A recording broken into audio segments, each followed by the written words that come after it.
Hoy estoy aquí con Sergio Abanadas, el doctor Sergio Abanadas.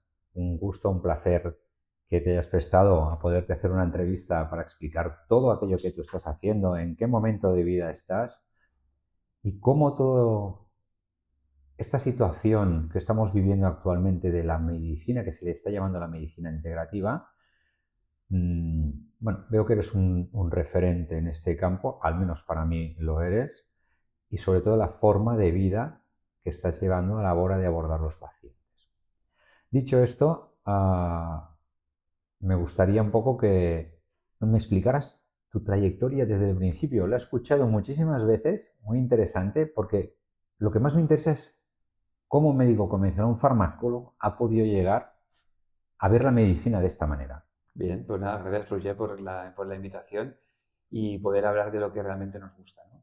Y bueno, si quieres, podemos empezar por aquí, por la trayectoria, ¿no? Pero yo podemos decir que soy un médico generalista, ¿no? De vocación, ¿no? En la carrera cuando estudié medicina, al principio, los primeros años fue un poco duro, ¿no? No me acababa de encontrar realmente con lo que yo había siempre querido, ¿no? Fue cuando empecé a visitar pacientes ya en el hospital, a ver casos reales, a ver cómo funcionaban los procesos de los pacientes que yo me enchufé, ¿no? Y bueno, pues ahí siempre he tenido esa mentalidad de un médico que ve pues, a los pacientes como un médico internista, un médico de familia, un médico generalista, ¿no? Que no está interesado en pequeños detalles del paciente, sino que está interesado en las grandes preguntas, ¿no? En lo que le pasa a esa persona, ¿no? En todas sus dimensiones. Cuando vas hablando con varios médicos, tengo esa sensación que muchos me dicen, no, hostia, me gusta, pero noto que me falta algo, ¿no? Y eso es lo que sentías tú en ese momento. ¿Y cómo encontraste ese camino? Porque claro, ahora la medicina integrativa está un poco más extendida, es mucho más sencillo, pero seguramente en tu época debía ser bastante complejo buscar el camino. Mm. Sí, pero claro, yo también tuve el tema de la especialidad, que hice farmacología clínica, no hice una medicina generalista, ¿no? Y esto fue porque yo también tengo una parte investigadora y de innovación que está dentro mía y que va a la par de mi interés por lo humano, también mi interés por lo científico. Entonces ahí hice una especialidad donde yo podía hacer la tesis doctoral durante la especialidad. Siempre estuve vinculado a los pacientes, jamás dejé, ¿no? de visitarlos, pero tuve mucha curiosidad científica, poder hacer estudios, ensayos clínicos con personas, no con animales, sino con personas, ¿no? Y claro, tenía estos dos caminos, un camino de investigación, un camino de innovación y un camino de los pacientes, de la parte más generalista, ¿no? ¿Cómo los iba conjugando? Con dificultades, pero sí que es verdad que llegó un momento en el que mi carrera científica pesó más que la médica. Ahí me fui a Inglaterra, estuve haciendo un postdoc, estuve en Cambridge, en la Universidad de Cambridge, haciendo neurociencias y bueno, me dieron paso a ser director médico de un centro de desarrollo de medicamentos, donde estaba la industria farmacéutica y hubo un momento en que yo dije, oye, me estoy alejando ya demasiado de lo que es el paciente, ¿no? Tuve muchas responsabilidades, algo de estrés y hubo un momento que dije, mira, yo necesito reconciliarme con lo que yo he venido a hacer aquí, que es a seguir innovando, pero con los pacientes, visitando pacientes. Y ahí fue donde hice realmente un clic y empecé a interesarme, ¿no? Por otras maneras de acercarme a los pacientes que no solo era la medicina convencional. Y ahí empezó pues todo un desarrollo de otras técnicas, de otros enfoques, ¿no? Aprendizajes y por supuesto siempre con mi base de medicina convencional lo quise conjugarlo todo quiere decir integrarlo todo y cuando yo sin saberlo estaba haciendo medicina integradora o integrativa, ¿no? Y me puse en contacto también con Estados Unidos, vi que allí ya tenía un nombre, esto que yo hacía de manera natural, y bueno, y muy poquito tiempo después montamos la primera clínica de medicina integrativa aquí en Barcelona, la primera clínica de medicina integrativa de España, una de las primeras de Europa, y como tal, ¿no? Y poquitos meses, un año y medio después, pues fundamos la Sociedad Española de Medicina Integrativa, ¿no? Y a partir de ahí, pues bueno, ha venido una historia, ¿no? De seguir haciendo todo esto, pero ya con un equipo, visitando pacientes, ¿no? Y siguiendo vinculado a la investigación, a la innovación, de una manera un poco más indirecta, pero ahí sigue, ¿no? A mí me gusta pensar lo que hemos dado orden, dado coherencia a todo aquello y le hemos dado visibilidad, ¿no? A través de tu clínica, por ejemplo, debe ser fantástico ver cómo abordáis un caso de un paciente, ¿no? Porque Todos se imaginan el médico detrás del despacho, ¿no? Ahí anotando cosas y que le dice, tómate esto, tómate aquello y dala, y recetita y adiós, ¿no? Ah, ¿podrías contarnos un poco cómo abordas tú los pacientes o en el centro, cómo los abordáis o cuál es la filosofía de abordaje de los pacientes cuando te entra una persona con una enfermedad crónica, con un proceso oncológico? Hay muchísimos, ¿no? Sí, y esto ha ido evolucionando con el tiempo, lógicamente, ¿no? Pero yo creo que ahí está el clave de todo, que es el decir, bueno, ¿desde dónde haces el abordaje? ¿Cuál es el objetivo de la visita del paciente? ¿Darle un tratamiento específico o no? Que era un poco la medicina que yo he estudiado farmacológica de toda la vida. Es un diagnóstico, inmediatamente tienes un tratamiento para seleccionar para ese paciente, ¿no? O realmente lo que quieres es conocer al paciente. Conocer a ese paciente y todas sus dimensiones y entender por qué ha enfermado. Y no para buscar un tratamiento específico, sino para buscar, digamos, el modo de volver a recuperar su salud. Y este modo puede ser que tenga que cambiar hábitos de vida, puede ser que tenga que dejar alguna relación que está teniendo tóxica, puede ser que deba salir del medio de ciudad al medio natural del campo, puede ser que tenga que hacer más ejercicio, puede ser que tenga que aprender a meditar, pueden ser muchas cosas, pero en realidad es eso, conocer al paciente para saber qué es lo que le falta y qué es lo que se le puede, en qué se le puede ayudar, en qué área se le puede ayudar. Creo que esta es la diferencia fundamental un poco, ¿no? Para eso necesitas tiempo también. Sin tiempo no vas a poder conocer a una persona. Y destreza y conocimiento de todo ello, porque para poder transmitirlo supongo que tú debes haberlo vivido en ti, todo el proceso, para llegar al punto donde estás. No solo aprender todos los conocimientos técnicos, sino aprender también el conocimiento humano, ¿no? De cómo nos comunicamos entre nosotros, qué es lo que sentimos, cómo lo pasamos, ¿no? Yo creo que la mejor manera, que creo que es tu caso también y como el de muchos, es haberlo vivido en ti. Al final es el autoconocimiento y la automejora del profesional sanitario. Sabes que esto es uno de nuestros ejes Sí. y para nosotros es fundamental. Claro, tú no vas a poder llevar al paciente, a la persona, a un nivel de conciencia o a un nivel de entendimiento por el que tú no hayas transitado antes. Puedes explicar a los pacientes cosas desde lo teórico, lo van a entender, que se lo estás transmitiendo desde lo teórico, o puedes transmitir desde lo vivencial. No tiene nada que ver. Desde lo teórico puedes obtener resultados, yo no digo que no, ¿eh? Pero desde lo vivencial, desde lo autovivencial, vas a poder ser un ejemplo, vas a poder explicar cosas por las que estás transitando o por las que transitaste y además vas a tener un recorrido, sabes dónde empezó, cómo te fue a ti y dónde has llegado. Y por tanto estás hablando al paciente de una posible evolución desde un camino aprendido. Es un poco como si cuando estás de viaje, ¿no? Y le preguntas a alguien, estás perdido, ¿no? Y te dicen, no, no, espera un momento que... Y miran la guía y te dicen, no, la calle está por allí. Bueno, pero si tú ves a alguien que te dice, no, no, sin mirar ninguna guía, ¿no?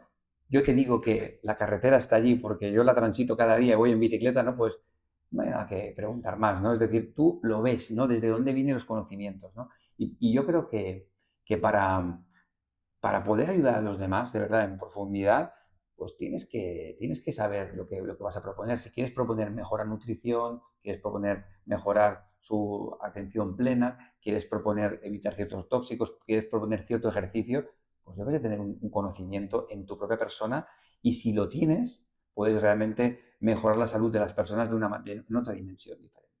Y me has hecho recordar aquello digo, ¿cuál es tu mejor viaje? Tal. Dice, y lo hace el otro y dice, pues a mí no me ha dicho nada, ¿no? Dice, claro, es como yo lo viví en ese momento, ¿no? Eso es. Y cómo lo sentí. Ese era chulo, me lo has hecho recordar que era muy chulo. Otra cosa que me es muy difícil, y yo creo que para todos debe ser muy difícil, es respetar los tiempos. Antes lo comentábamos. Cuando vienes a aprender algo, tienes que transitarlo, muchas veces la mayoría creemos que, bueno, yo esto ya lo he hecho, yo esto ya sé cómo va, hasta que lo vives, ¿no? Esa experiencia vivencial que para nosotros es tan clave, ¿no? Hay que vivirlo para hacerlo. Esta forma está muy bien la comodidad del online, pero es que si no lo vives, no lo transitas en ti, ni vives esas sensaciones, esa experiencia, creo que difícilmente la puedes empatizar. La propuesta que tú haces en la formación que estás impartiendo como director médico, me parece que es muy acertada yendo de esa manera, viendo toda la vivencia que tienen, más componentes y conocimientos que tienen que tener, pero que lo vivan. Porque si no es así, no nos destinamos ni el tiempo. La pregunta era un poco de gestionar, porque muchas veces tú tendrás muy claro todo el plan que tienen que seguir, o cómo alguien quiere aprender, o un paciente que necesita sanar, dices, ostras, he visto que debe seguir estos pasos. Pero cuando ves el objetivo y dices, ¿se lo voy a contar ya? ¿Para qué hacer pasos intermedios? ¿No? Si lo veo tan claro que tú lo que tienes que hacer es esto. ¿Cómo has aprendido a gestionar esos tiempos y a enseñar a gestionar esos tiempos? Porque yo realmente lo veo muy complejo, muy difícil hacerlo. Sí, esto es una muy buena pregunta. Tiene dos vertientes, los pacientes y los alumnos, ¿vale? Pero si empezamos por los pacientes, tú eso es un tema muy de experiencia, ¿eh? Por eso, un médico que empieza, ¿no? Un profesional sanitario que empieza va a tener más dificultades, porque también depende de tu experiencia en la vida esto. Es decir, no solo depende de lo que has aprendido, ¿no? Pero es verdad que aunque tú conozcas un camino que puede llevarle a una curación a un paciente, primero vas a tener que entender qué paciente tienes delante y después, como una especie de carta, ¿no?, de posibilidades, vas a tener que ofrecerle unas diversas avenidas o caminos hacia esa curación, ¿no? Porque no solo hay un camino. Y dentro de sus preferencias, su disponibilidad de tiempo, económica, ¿vale?, social, dentro de su familia, dentro de todo lo que le rodea, ¿qué puede hacer? O que no, que puede no dejar de hacer, ¿no? Porque muchas veces tienen que dejar de hacer cosas, o dejar cierto vicio, o dejar, ¿no? Pero claro, ¿por dónde empiezas, no? Y eso sí que hay en el qué ofrecer a cada persona en el momento para que sea lo más relevante para él y para que no fracase en su intento, ahí hay un cierto arte y una experiencia de muchos pacientes acumuladas, donde has visto muchas reacciones, donde has visto personas parecidas, patrones parecidos, y tienes que escoger, porque tú no puedes decirle al paciente que tiene que hacer 80 cosas cuando sale de una visita, porque es que no las va a hacer. Entonces ahí el escoger el momento, ¿no? También hay que abrir esas avenidas y decir, mira, para llegar a donde queremos, tenemos estos mecanismos. ¿Por dónde te gustaría empezar a ti? Porque a lo mejor te sorprende el paciente y tú crees que va a empezar por un lado y no quiere empezar. ¿Qué podrías dejar primero, no? Por ejemplo, ¿no? Yo hay veces que el tema del tabaco, del fumar, no lo toco en la visita. A lo mejor otro compañero mío, otra compañera diría, no fume usted, lo primero que va a decir. Pero si yo noto que el uso del tabaco de alguna manera está estabilizando algo a esa persona en su anímico y que si le voy a pedir que lo deje, le va a ocasionar tal zozobra, tal estrés, que me va a condicionar otras cosas que veo prioritarias antes, no se lo voy a pedir inicialmente. Es un ejemplo para que me entendáis bien, ¿no? Entonces, por supuesto, suelo siempre recomendar dejar el tabaco y suelo dar muchas herramientas para dejarlo. Pero escoger el momento en cuándo va a suceder eso, y se lo digo a veces, ¿eh? Sé que fumas, no me gusta, vas a tener que dejarlo, pero te lo voy a pedir más adelante. Y así también les estoy diciendo, pero ahora, por favor, ¿sabes? Vamos a empezar por esto, por esto. En cuanto a los alumnos, ¿no? Claro, nosotros hemos diseñado este máster que ya venía siendo semipresencial, ¿no? Y que me parece fundamental, porque en los tiempos que vivimos, claro, si hacemos algo que es online, va a venir mucha más gente. Tú lo sabes perfectamente. Sí. Y van a venir muchos más alumnos y a lo mejor es un Perdemos éxito dinero. comercial, pero claro, ¿dónde llegas con eso, no? Pues a una cierta formación de conocimientos, que está muy bien, no lo pongo en ningún tipo de contraste, pero si realmente queremos que los profesionales sanitarios aprendan a ser mejores personas, aprendan a tener más autoconocimiento, técnicas de mindful, ¿no? Autocontrol, mejora de su bagaje personal, ¿no? ¿Cómo impartes esto de manera online sin tener la vivencia de cada fin de semana que van viniendo, que van recibiendo curso, que van recibiendo instrucciones, que van recibiendo, pero sobre todo que van recibiendo interacciones con el profesorado y con los propios alumnos, que es un viaje de 2 años con 16 fines de semana, ¿no? Claro, esto, si no lo vives así, va a ser otra cosa totalmente diferente. Y bueno, pues quizás perdemos alumnos, pero yo creo que ganamos algo muy importante, que es que realmente lo que hemos dicho, ¿no? No solo sea una formación, sino que al final sea una transformación personal. Esa manera de hacer, esa ética de cómo enseñar a otros profesionales, es muy diferente el enseñar que el vender. No sé, para mí no es un check más, sino que es un acompañamiento a otros compañeros que ayudarán a muchísima gente. Y esto lo encontré muy reflejado en ti, lo veía muchísimo y por eso empaticé muchísimo con esta manera de trabajar. Pero bueno, no está carente del viaje siempre de dificultades, porque en la parte vivencial, una de las cosas que creo que hemos visto ha sido pasar mil problemas las personas. Cuando han fallecido, un problema de salud importante, desplazamientos, cuando llegas a clase te pueden contar mil historias. Pero llegas a acumular un problema económico, también puede surgir, una discusión, una rotura con un vínculo importante, un divorcio, todo esto nos afecta enormemente, ¿no? Y entonces, que lo vivan allí en clase y que se sientan arropados por sus compañeros, creo que esa experiencia, cuando la asimilan vivencialmente, es cuando ellos pueden verla también en los pacientes, ¿no? Porque, no sé si estarás de acuerdo, pero tienes muchísima experiencia abordando pacientes. Me da a mí la mosca en la nariz de que muchos de los problemas son problemas de vínculos relacionales con las otras personas. Sí, sí, esto es muy importante. Somos humanos.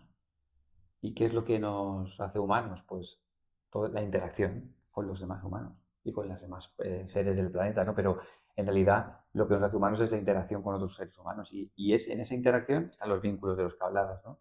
Y los vínculos emocionales son la causa, ¿no? De las mejores cosas de la vida y de las peores. Y entonces, claro, al final, el vincularlos con otras personas pueden ser vinculaciones desde nuestros egos, desde nuestras carencias, desde patrones de comportamiento inconsciente que todos tenemos, absolutamente todos, y que nos hacen interaccionar con otras personas y que nos generan pues, emociones, sentimientos y a veces estrés, ¿por qué no decirlo? Y esto está un poco en la evolución o en la causa o en las consecuencias o vinculado también con los trastornos físicos que tenemos. Lo que siempre hablamos, ¿no? Dimensiones del ser humano físicas, emocionales, mentales, espirituales, ¿no? Todo conjunto nos mantiene en salud o nos enferma, ¿no? Y esas vinculaciones humanas pues es el vivir la vida, ¿no? Es lo que también está en relación con lo que estamos hablando en el máster, ¿no? El alumno tiene 2 años de recorrido y pueden pasar, como decías, muchísimas cosas, ¿no? Y, y bueno, pues a mí me gusta mucho también esta filosofía, ¿no? Que tú también has ido, ¿no? Impregnando en el máster, ¿no? De vivir, ¿no? De vivir y de convivir, ¿no? Entre todos y poder, ¿no? Mirarnos a los ojos, ir evolucionando y por supuesto que pueden suceder cosas y van a suceder cosas, ¿no? Es una cosa viva, está viva y en esos 2 años, pues pueden suceder cosas de múltiple índole, ¿no? Lo que nosotros vamos a intentar es que el alumno que empiece el máster, disponga al final, durante el recorrido y al final, sobre todo, cuando haya aprendido mucho, pues de unas herramientas. De unas herramientas para mantenerse más en calma, para poder estar más en atención plena, para poder, de alguna manera, no dejarse llevar por toda esa cosa emocional, por todo ese disturbio, por esos vínculos o esos patrones de comportamiento inconsciente, ¿no? Y también, enganchándolo con la pregunta anterior, si uno genera esa presencia, ¿no? Esa calma, en el profesional sanitario va a poder disponer también de esa calma para él, para su vida, para sus relaciones humanas, que pueden ser mucho más nutritivas, menos tóxicas, y también va a poder crear un vínculo con el paciente diferente. Y ahí es donde se establece un poco eso que estamos intentando, ¿no? en el curso, que es que el profesional aproveche su calma, su proceso de integración, para que pueda arropar al paciente y servirle un poco de espejo y de modelo donde mirarse, ¿no? Sobre la evidencia científica, que todo el mundo se le llena la boca de la evidencia científica, y sobre la invasión de competencias, ¿no? Que a lo mejor parece ser que a lo mejor estamos haciendo de psicólogos cuando no somos psicólogos, ¿sabes? O la evidencia científica, lo que decíamos, ¿no? Sí, esto, ¿qué evidencia tiene? ¿No? Que es, podríamos decir, el más conservador serían de las cosas que podría indicar. ¿Tú, cuál es tu parecer en este sentido? Como científico, doctorado, postdoctorado, ¿no? y revisor de revistas internacionales y que estoy en congresos internacionales implicado, ¿no? y continuamente, para mí la ciencia es fundamental, ¿vale? La ciencia a veces se nos llena la boca también con esa palabra, ¿no?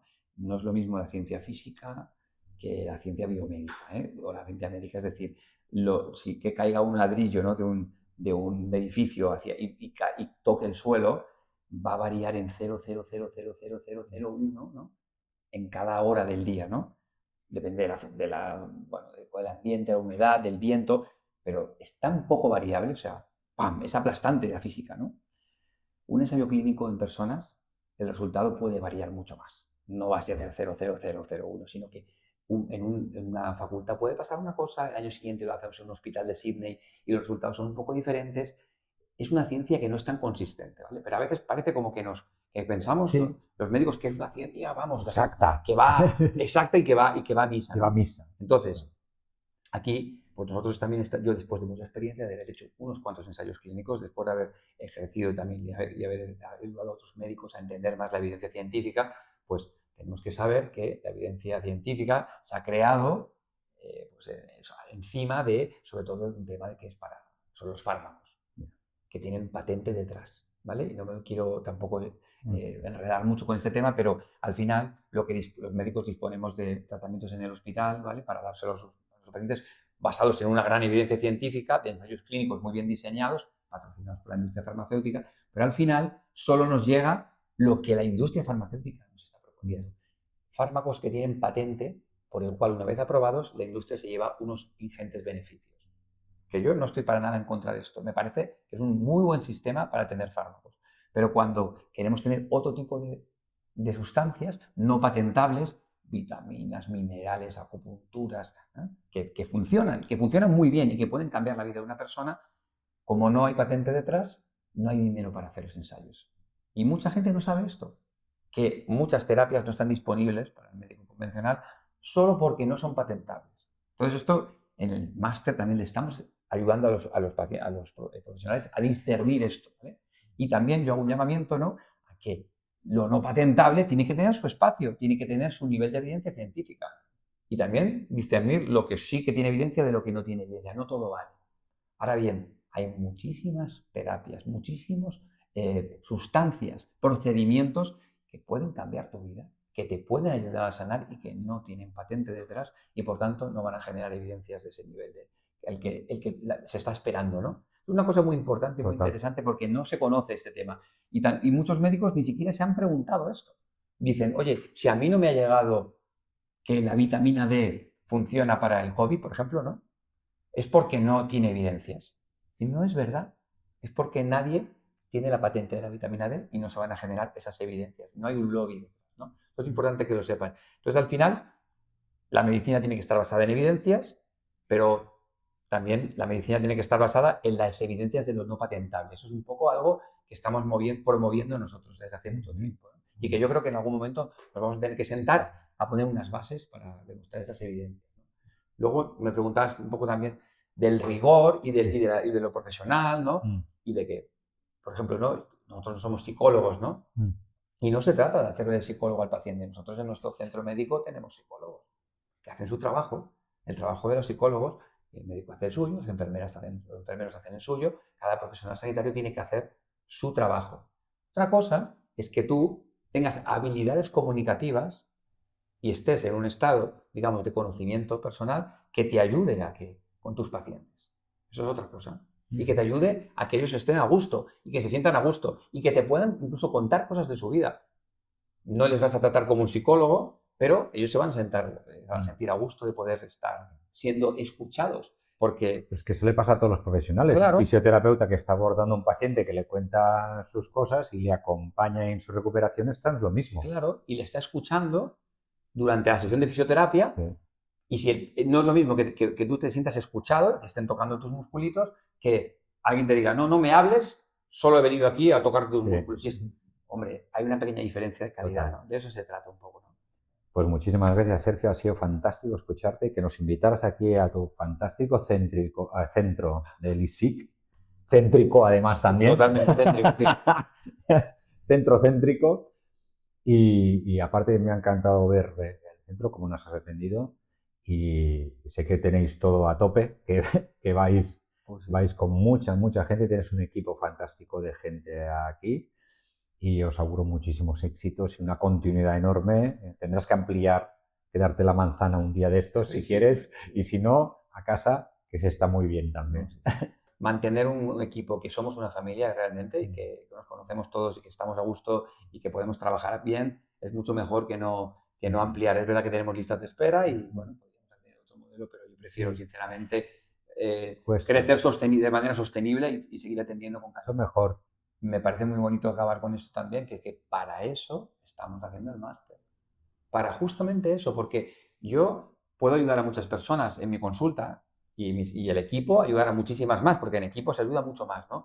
Pero claro, lo que estamos haciendo ahora es sembrar este conocimiento. Las personas vienen aquí, evidentemente tenemos listas de espera, algo estamos haciendo bien, la gente sale contenta, nos referencia, pero oye, ¿por qué no le formamos a profesionales sanitarios en este modelo de sanidad que respeta la ciencia, que al final es que tiene en cuenta al paciente y que está un poco retomando los hábitos de vida de toda la vida, porque no estamos inventando tampoco la rueda aquí, pero sí que las cosas se hagan bien y sembremos las semillas, que es lo que estamos haciendo, Sí. que y muchos profesionales sanitarios pues que vayan incorporando esta manera de ser y que abran sus centros y que desarrollen la medicina integrativa donde estén, ¿vale? Porque, y yo creo que es lo más bonito que estamos haciendo, porque sembrando esas semillas que algún día espero yo ver florecer. Todo.